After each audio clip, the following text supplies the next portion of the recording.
Hello बच्चों, once again welcome back to study cure YouTube channel. तो बच्चों आज हम लोग क्या पढ़ेंगे? आज हम लोग क्लास 8 के लिए बच्चों एक्सपोनेंट्स एंड पावर्स पढ़ेंगे। ठीक है, एक्सपोनेंट्स एंड पावर्स के बारे में पढ़ेंगे। देखो बच्चों, ये चैप्टर अगर आप पढ़ रहे हैं तो इससे पहले आपको किस चैप्टर का नॉलेज होना चाहिए मैं आपको बता दे रहा हूँ। अगर आपको उस चैप्टर का नॉलेज नहीं है तो आप वो चैप्टर पहले देख लीजिए, तो आपको ये चैप्टर अच्छा समझ में आएगा। ठीक है, जैसे कि अगर आप ये चैप्टर पढ़ना चाह रहे हैं तो आपको इसके पहले square and square roots and cube roots का नॉलेज होना चाहिए। ठीक है, तो आपको ये चैप्टर और अच्छा समझ में आएगा। ठीक है, इस चैप्टर में बच्चों हम लोग पावर्स के बारे में पढ़ेंगे, पावर को एक्सपेंड कैसे करेंगे, कंपाइल कैसे करेंगे, इन सारी चीज़ों को हम देख रहे होंगे। ठीक है, तो चलो बच्चों मैं शुरू करता हूँ बिना टाइम को वेस्ट करते हुए। ठीक है, जैसे बच्चों मैं कोई आपसे बोलूँ कि कोई नंबर है a की पावर m इंटू a की पावर n, कोई नंबर गिवन है। ठीक है, जब भी कभी भी ये कंडीशन दी जाए, आपको ये सॉल्व करने के लिए दिया जाए, तो आप क्या करेंगे, a की पावर में m प्लस n कर देंगे। ठीक है, अब देखो कुछ बच्चों को ये समझ में नहीं आया होगा तो मैं समझा रहा हूँ इसका मतलब क्या है। बच्चों इसका मतलब ये है, जब भी किसी नंबर में बेस सेम हो, जैसे यहाँ भी a है और यहाँ भी a है, ठीक है, और क्या हो पावर्स डिफरेंट हो, क्या पावर यहाँ पे m है यहाँ पे n है, तो जब भी किसी नंबर में बेस सेम हो और पावर डिफरेंट हो, उनका मल्टीप्लाई करना हो, तो बच्चों हम क्या करेंगे, बेस को ऐसे एज इट इज़ लिख देंगे और जो उनकी पावर होंगी उसे ऐड कर देंगे। ठीक है, तो मैं इसका एग्जांपल लेते हैं, हम लोग यहाँ पे समझते हैं। जैसे कहीं पे गिवन है 2 की पावर 3 इंटू 2 की पावर 4, कोई पूछते हैं इसकी वैल्यू क्या हो गई, तो बच्चों इसके दो तरीके से सॉल्व करने के। एक तो आप या फिर 2 का 3 टाइम्स मल्टीप्लाई कीजिए, 2 का 4 टाइम मल्टीप्लाई कीजिए, फिर जो आंसर है उन दोनों का मल्टीप्लाई कीजिए, या फिर आप इसे ये इस कंडीशन को फॉलो कर रहा है ना, तो आप यहाँ पे इसे डायरेक्ट कर सकते हैं। क्या यहाँ पे बेस सेम है? हाँ देखिए ये बेस सेम है, यहाँ पे 2 है यहाँ पे 2 है। क्या पावर डिफरेंट है? हाँ देखिए यहाँ पे पावर 3 है और यहाँ पे पावर 4 है। तो यानी बच्चों ये इस कंडीशन को फॉलो कर रहा है। ठीक है, तो हम क्या कर सकते हैं, यहाँ पे 2 की पावर में 3 प्लस 4 कर सकते हैं, तो हमको यहाँ पे मिल जाएगा 2 टू द पावर 7, ये हमारा आंसर हो जाएगा। ठीक है, तो यानी जब भी कभी भी मैथ में अगर ऐसा फंक्शन दिया जाए, हम एक एग्जांपल और समझ लेते हैं। अगर 3 की पावर में 5 है इंटू 3 की पावर में 9 है, कोई पूछे आपको सॉल्व करने में क्या आएगा, तो इसका आंसर हो जाएगा 3 की पावर में 5 प्लस 9, यानी कि 3 की पावर में 14।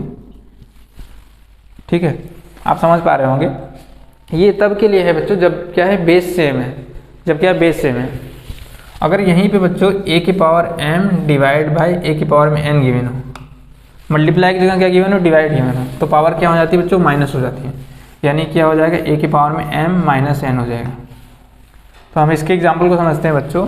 ठीक है, देखो ये क्या होगा, जब भी बच्चों क्या गिवन हो, 3 की पावर में 9 एंड डिवाइड बाई 3 की पावर में 7 गिवन हो।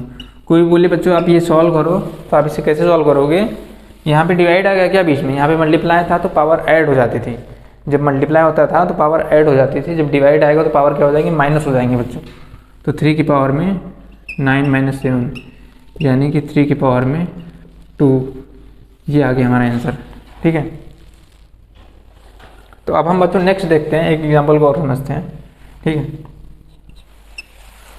जब भी बच्चों कभी भी 3 की पावर में 12 गिवन हो, ऐसे एग्जांपल ले लेते हैं, और 3 की पावर में 7 गिवन हो, तो यहाँ भी बच्चों बेस सेम है क्या, हाँ देख पा रहे हो ना, बेस सेम है लेकिन पावर डिफरेंट है। जब भी कभी भी बेस सेम पावर डिफरेंट हो एंड बीच में क्या हो, डिवाइड का साइन हो, तो क्या हो जाती है बच्चों, पावर माइनस हो जाती है। तो 3 की पावर में क्या हो जाएगा, 12 माइनस 7, यानी कि 12 में से 7 माइनस कर देंगे क्या आ जाएगा, 5, तो आपका ये आंसर हो जाएगा। तो इस टाइप से आप इन चीज़ों को समझ सकते हैं। ठीक है, इस प्रकार से आप मल्टीप्लिकेशन को समझ सकते हैं। एक बार आप इसका स्क्रीनशॉट ले लीजिए, फिर मैं आगे चलता हूँ। ठीक है,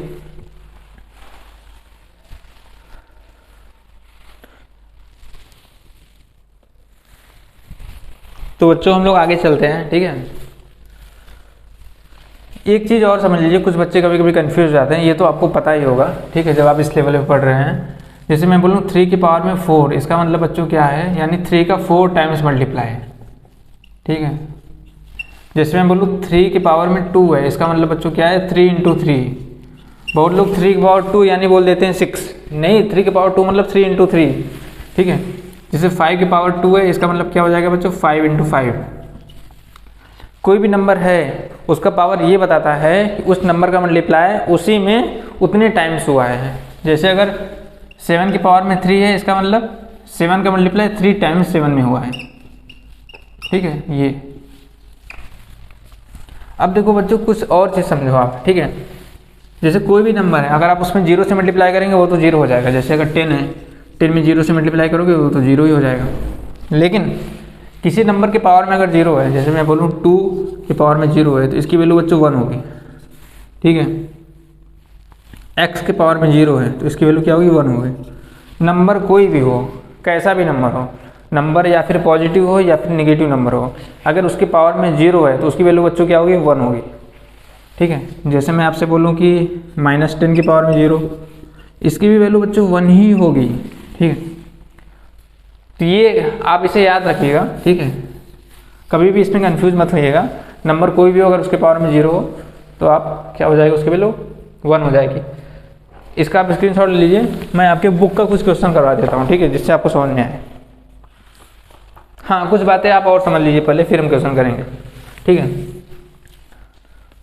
मैं इधर आपको बताता हूँ, ठीक।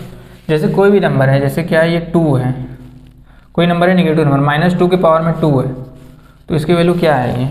देखो बच्चों -2 के पावर में 2 है, इसका मतलब बच्चों क्या है, -2 का मल्टीप्लाई 2 टाइम्स हुआ है, यानी -2 का मल्टीप्लाई -2 में ही हुआ है, तो ये +4 हो जाएगा, 2 2 जा 4। यानी जब भी कोई भी नंबर हो, कोई भी नेगेटिव इंटीजर हो, कोई भी नेगेटिव इंटीजर गिवन हो, अगर उसके पावर में इवन हो, उसके पावर में इवन मीन्स उसके पावर में अगर इवन नंबर हो, तो जो हमारा रिजल्ट आएगा वो कैसा निकल के आएगा, पॉजिटिव आएगा, ठीक है। देखो जैसे मैं बोलूँ कि -10 के पावर में 2 है, तो इसका मतलब बच्चों -10 इंटू -10, 2 टाइम्स मल्टीप्लाई होगा इसका, यानी कितना हो जाएगा बच्चों, 100, ठीक है।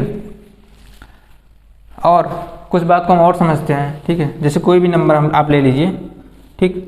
जैसे अगर यही -10 की पावर में 2 ना हो के 3 हो, तो बच्चों इसका मतलब हो जाएगा -10 इंटू -10 इंटू -10, यानी -10 का 3 टाइम्स मल्टीप्लाई।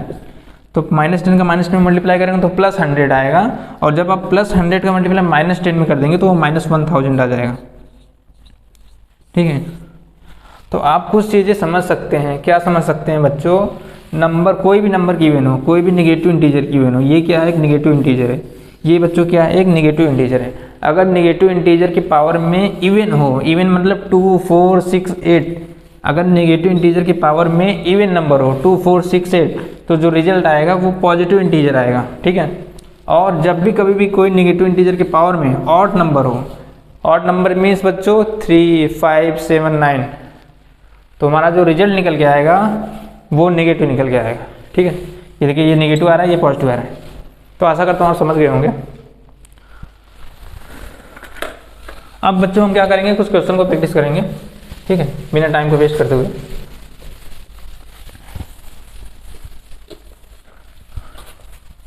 कुछ बच्चे मुझसे ऑनलाइन जुड़े हैं, कुछ बच्चे मुझसे जो ऑफलाइन भी पढ़ते हैं, वो तो मुझसे कहीं भी पढ़ सकते हैं, मतलब क्लास में भी पढ़ सकते हैं, ठीक है। दिक्कत ऑनलाइन वालों बच्चों को ज़्यादा होती है, तो आपको कोई डाउट हो तो आप कमेंट बॉक्स में ज़रूर कमेंट करिएगा, ठीक है। बाकी आपको कंटेंट अच्छा लगे तो चैनल को भी ज़रूर सब्सक्राइब करिएगा, उन बच्चों तक ज़रूर शेयर करिएगा, मतलब जो ना पढ़ पा रहे हो, मतलब जिनको ज़रूरत हो इसकी, ठीक है। ये सब तो बहुत बेसिक कॉन्सेप्ट है, अभी हम डिस्कस करते हैं, ठीक है, आगे कॉन्सेप्ट को कुछ देखता हूँ मैं क्वेश्चन आपके बुक से ही थोड़ा कराऊंगा, ठीक है। हाँ, रेसिप्रोकल मीन्स बच्चों अपोजिट। जैसे मैं बोलूँ कि 2 की पावर में 4 है, इसका रेसिप्रोकल क्या हो जाएगा, 1/2 की पावर में 4। रेसिप्रोकल मीन्स अपोजिट, उसका उल्टा कर दीजिए, ठीक है। हाँ बच्चों कुछ बातें और समझ लीजिए आप। जैसे -5 की पावर में 7 की पावर में 5 है, डिवाइड करना है किससे इसको, -5/7 की पावर में 3। अब देखो बच्चों डिवाइड में क्या होता है, साइन चेंज हो जाता है, डिवाइड मल्टीप्लाई में चेंज हो जाता है, और जो न्यूमिनेटर है वो डिनोमिनेटर में चला जाएगा, और जो डिनोमिनेटर है वो न्यूमिनेटर में शिफ्ट हो जाएगा, ठीक है। तो ये -5/7 है, ये 5 है, इसकी पावर में क्या है, 5 है, तो आप इसके इन दोनों के पावर में 5 ही लिखते रहिए, ये इंटू में हो जाएगा, ये क्या हो जाएगा 7/-5 पावर में 3, ठीक है। अब देखो बच्चों एक चीज़ आप नोटिस कर रहे होंगे, क्या इसके पावर में 5 है ना, तो -5 की पावर में 5 हम इसे अलग अलग कर ले रहे हैं, ठीक है। ये 7 की पावर में 5 है, ये 7 की पावर में 3 है, ये -5 की पावर में 3 है। तो बच्चों ये 5 टाइम्स है, सॉरी ये 3 टाइम्स है, ये 5 टाइम्स है, तो ये कैंसिल हो जाएगा, तो यहाँ पे 2 टाइम्स बचेगा 5, और ये भी कैंसिल हो जाएगा, तो यहाँ पे 7 2 टाइम्स बचेगा। यानी कि जो हमारा आंसर आएगा वो -5 के पावर में 7 की पावर 2। ये भी हो सकता है, और इसे ऐसे भी लिख सकते हो, -5 को -5 में मल्टीप्लाई करोगे तो 25/49, 7 के 7 में, आप ये भी लिख सकते हो। तो ये मैंने इसलिए बताया क्योंकि जब भी कभी भी आप कहीं भी डिवाइड देखेंगे तो जो उसे जब मल्टीप्लाई में चेंज करेंगे तो ये वाला पोर्शन, यानी ये जो न्यूमिनेटर है और ये डिनोमिनेटर है, तो डिनोमिनेटर न्यूमिनेटर के पास चला जाएगा ऊपर, और जो न्यूमिनेटर है वो नीचे शिफ्ट हो जाएगा। देखिए यहाँ पे माइनस जो 7 था वो ऊपर चला गया, यहाँ आ गया -5 नीचे चला गया, ठीक है। और जब भी मल्टीप्लाई तो ऐसे ही गिवन होगा, इसके बाद से तो आप प्रोसेस समझ ही सकते हैं। तो डिवाइड वाला भी आपका क्लियर हो गया होगा, मल्टीप्लाई वाला जब भी पोर्शन आएगा तो आप इसे समझ सकते हैं, ठीक है। लिखना हो तो लिख लीजिए, आपका ये एग्जाम्पल का क्वेश्चन था, ठीक।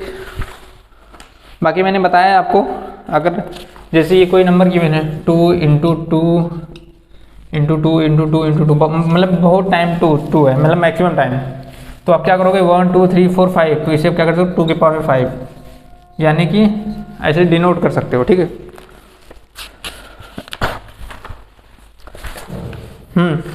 कुछ अच्छे क्वेश्चन को हम देखते हैं, ठीक है बच्चों।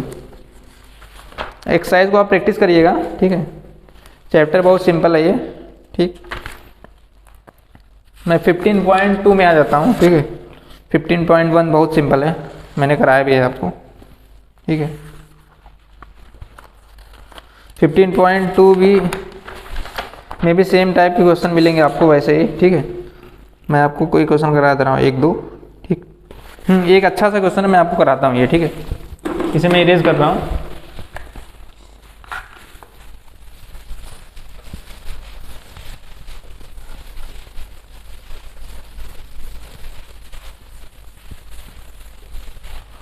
देखो बच्चों, आपके बुक का ये क्वेश्चन है, ऐसे रैंडम है, रैंडमली मैंने क्वेश्चन लिया है, ठीक। लेकिन क्वेश्चन थोड़ा अच्छा है इसलिए मैं करा दे रहा हूँ। कहाँ गया क्वेश्चन ये, हाँ ये रहा।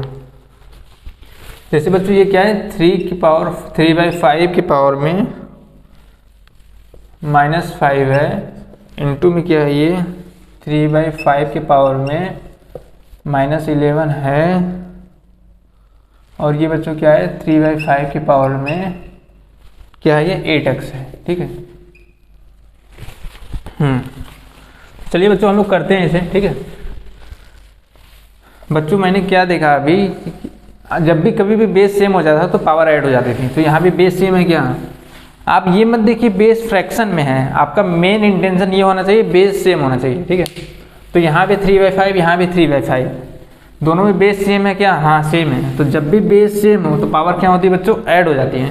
तो यहाँ भी 3/5, यहाँ भी 3/5 ना, तो 3/5 को तो एज इट इज ही आप लिखेंगे, लेकिन पावर को ऐड कर देंगे, यानी -5 और -11 ये ऐसे ही रहेगा, मतलब ऐड हो जाएगा आपस में, ठीक है।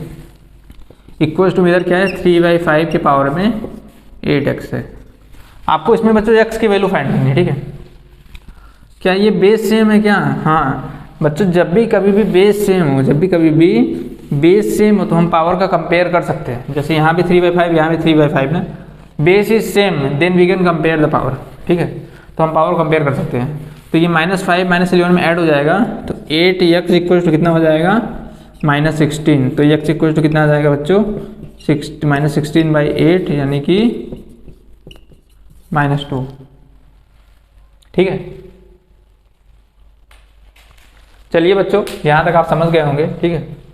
आपको इसका स्क्रीनशॉट लेना हो तो ले लीजिए, ठीक। बाकी आपको जहाँ भी डाउट हो आप कमेंट बॉक्स में कमेंट कर सकते हैं, और जितने भी बच्चे मुझसे फिजिकली जुड़े हुए हैं क्लास में वो तो मुझसे क्लास में पूछ ही सकते हैं, लेकिन जितने भी बच्चे वर्चुअली जुड़े हैं मैं उनका भी डाउट जरूर क्लियर करूँगा। अगर आपको कोई भी डाउट हो तो आप पूछ सकते हैं, ठीक है। तो बच्चों चलिए आज के लिए मैं इतना ही रखता हूँ, बाकी आप क्वेश्चन को प्रैक्टिस करिएगा। इन सारे चैप्टर्स में बच्चों ये है कि आप जितना ज़्यादा से ज़्यादा क्वेश्चन प्रैक्टिस करेंगे आपका कॉन्सेप्ट उतना ही क्लियर होगा, ठीक है। ये सब मैथ के बेस है बच्चों, जैसे कि 6 7 8 में हम जितनी मैथ पढ़ते हैं आगे हमको उतना ही हमारा कॉन्सेप्ट क्लियर रहता है, ठीक है। तो चलो बच्चों आज के लिए मैं इतना ही रखता हूँ, थैंक यू।